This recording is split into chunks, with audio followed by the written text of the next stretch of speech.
ہاتھ حرکت کرتے ہیں یہ بھی ایک نعمت ہے، انسان کی جیب میں پیسہ روپیہ ہے یہ بھی اللہ کی نعمت ہے، انسان صبح سے شام تک، شام سے صبح تک نہ جانے کتنی نعمتیں استعمال کرتا ہے، لیکن اللہ نے کسی بھی نعمت کو دے کر کے احسان نہیں جتلایا، کیونکہ اللہ کے خزانے بہت وسیع ہیں۔ اگر آنکھیں دی ہیں تو اس کے پاس آنکھوں کی کمی نہیں ہے، اگر دولت دی ہے تو دولت کی کمی نہیں ہے، خزانے دیے ہیں تو خزانوں کی کمی نہیں ہے، لیکن ایک نعمت ایسی تھی جو آمنہ کے لال ہیں، وہ جب عطا کیے تو کہا لَقَدْ مَنَّ اللَّهُ عَلَى الْمُؤْمِنِينَ إِذْ بَعَثَ فِيهِمْ رَسُولًا، اس نعمت کو دے کر احسان جتلا رہا ہوں۔ مولا اربوں نعمتیں دی ہیں، احسان نہیں جتلایا، کہا محمد مصطفیٰ جیسا کوئی دوسرا ہے ہی نہیں۔ سبحان اللہ، اللہ اکبر، یا رسول اللہ صلی اللہ علیہ وسلم، یا علی۔ اور پھر جس وقت مصطفیٰ اس کائنات میں تشریف لائے تو کہا وَرَفَعْنَا لَكَ ذِكْرَكَ، ماشاءاللہ، ہم نے آپ کے لیے آپ کے ذکر کو بلند کر دیا۔ سبحان اللہ۔ یہ ذکر کیا ہے؟ ایک جگہ پہ قرآن نے کہا اِنَّا نَحْنُ نَزَّلْنَا الذِّكْرَ، ہم نے ذکر کو نازل کیا۔ اس ذکر سے مراد قرآن ہے، ماشاءاللہ، اس ذکر سے مراد کیا ہے؟ ذرا سارے محبت سے، اس ذکر سے مراد کیا ہے؟ اس ذکر سے مراد کیا ہے؟ قرآن۔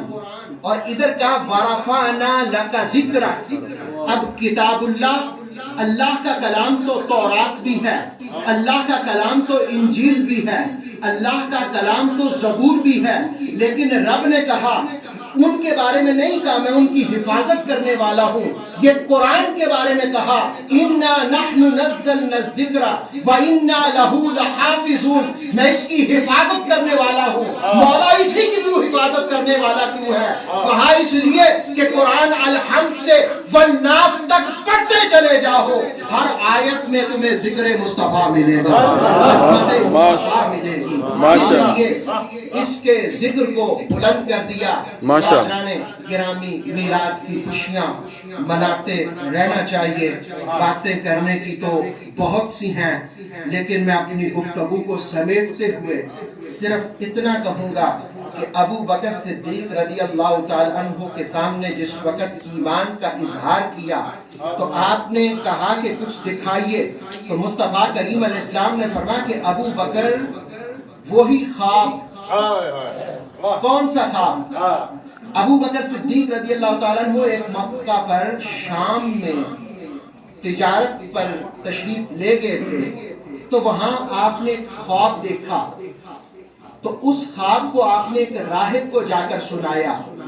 اس راہب نے کہا کہ اس خواب کے دیکھنے والے آپ ہیں؟ انہوں نے کہا ہاں میں ہی ہوں۔ انہوں نے کہا آپ کہاں سے آئے ہو؟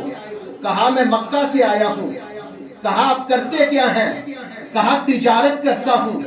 کہا اگر خواب تم نہیں دیکھا ہے، تم مکہ سے آئے ہو اور تمہارا خاندان کون سا ہے؟ کہا قریش ہے۔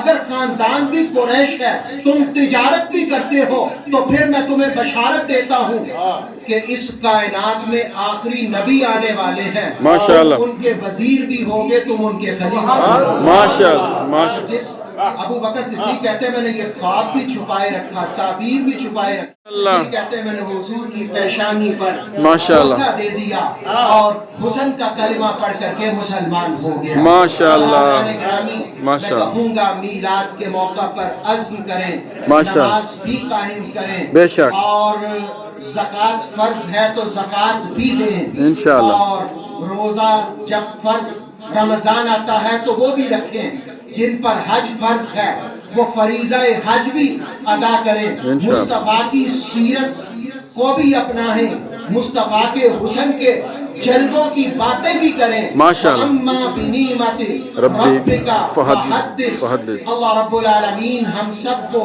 میلاد شریف کی برکتوں سے، رحمتوں سے، کرم سے، انوار اور تجلیات سے نوازے۔ آتھینٹک اسلامک نالج کے لیے نور وحی یوٹیوب چینل کو سبسکرائب کیجیے۔ بیل آئیکن کو پریس کرنا مت بھولیے۔ نور وحی فیس بک، انسٹاگرام اور ٹک ٹاک پیج کو بھی فالو کیجیے تاکہ ہماری ہر نیو ویڈیو آپ تک بروقت پہنچ سکے۔